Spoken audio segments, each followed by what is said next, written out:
जय गुरु जी। अनंतम शुक्राना गुरु जी महाराज। आज दिव्य आभा का पाठन करेंगे हम। पृष्ठ 130 से 132। शीर्षक है विवाह रक्षक गुरु जी। मैं गुरु जी को जितना भी धन्यवाद दूं वे कम है। हम गुरु जी के पास अपने व्यापार संबंधी समस्या लेकर पहुंचे थे और उन्होंने हमें तुरंत अपनी शरण प्रदान करी, परंतु अभी उससे भी बड़ी परीक्षा शेष थी। मेरे विवाह को 35 वर्ष बीत चुके थे। हमारे एक पुत्र और एक कन्या है, दोनों विवाहित, और घर में एक पोती भी है।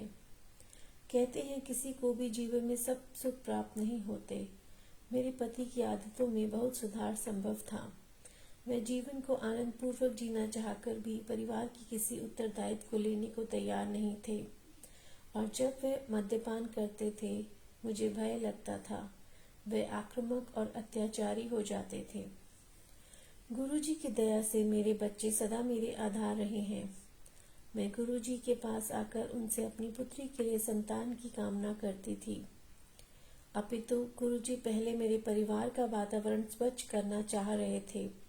संतान सुख देना तो उनके लिए कोई समस्या नहीं थी। एक दिन मैं गुरु जी के दर्शन के बाद घर पहुंची तो मेरे पति वहां पर नहीं थे।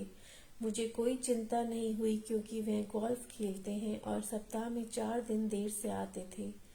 62 वर्ष की आयु में भी उन्हें अपने मित्रों के साथ मद्यपान कर भोजन करने की आदत थी। मैंने क्रोध और प्रेम के दोनों मार्ग अपनाकर देख लिए थे, पर कभी सफलता हाथ नहीं लगी थी। मैं कभी उनका विरोध नहीं कर सकी क्योंकि फिर वह अपना हाथ उठाने लगते थे। मुझे अत्यंत भय लगता था।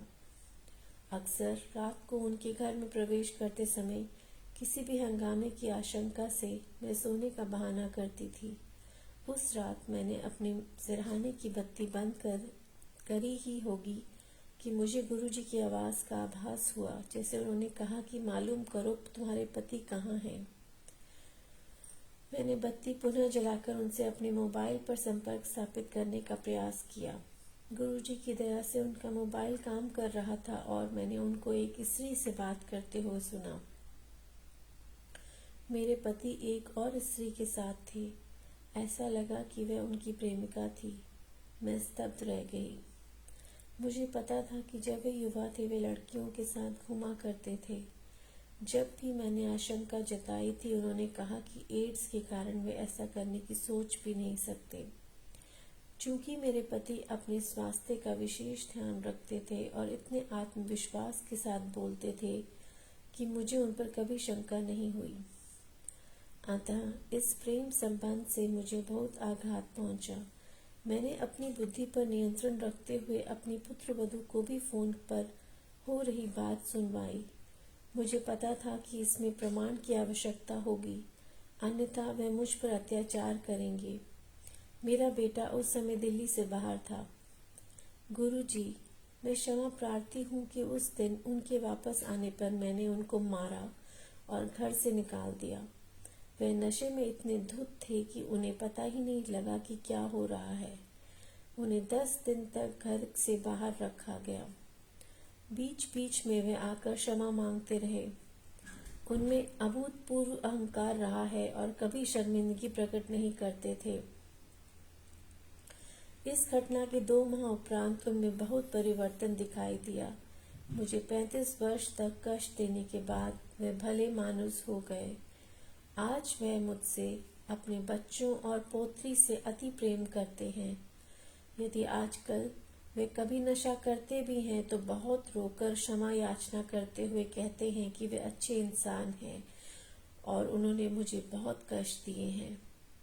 गुरु जी की कृपा से मैं सब कुछ भूल गई हूँ। मेरे पति और मेरा आगान प्रेम नव विवाहित दंपत्ति सा है। गुरु जी उन सब कष्ट सहने वाली महिलाओं को अपनी कृपा से धन्य करें। मैं सबसे गुरु जी के चरणों में आने का निवेदन करती हूँ। वे साक्षात भगवान हैं। मैं उनसे अथाह प्रेम करती हूँ। एक भक्त। जय गुरु जी। अनंतम शुक्राना गुरु जी महाराज।